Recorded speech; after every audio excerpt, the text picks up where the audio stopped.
Hello guys आज चाहिँ मेरो 30 डेज हार्ड च्यालेन्जको डे 4 अनि आज चाहिँ मेरो ब्याकको एक्सर्साइज थियो। त्यसैले मैले ब्याकको एक्सर्साइजको सुरुवात चाहिँ पुलअपबाट गरेँ अनि पुलअपको 3 सेट सकेर अनि मैले लेट पुल डाउनको एक्सर्साइज गरेँ जसले चाहिँ हाम्रो ब्याकलाई एकदमै वाइड देखाउँछ।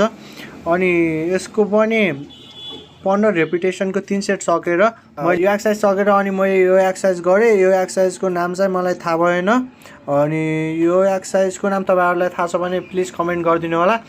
यो एक्सर्साइजको पनि मैले 15 रेपिटेसनको 3 सेट सकेर यो एक्सर्साइज सकेर अनि मैले सिटेड गरेँ। यो एक्सर्साइज चाहिँ मेरो एकदमै फेभरेट एक्सर्साइज हो ब्याकको।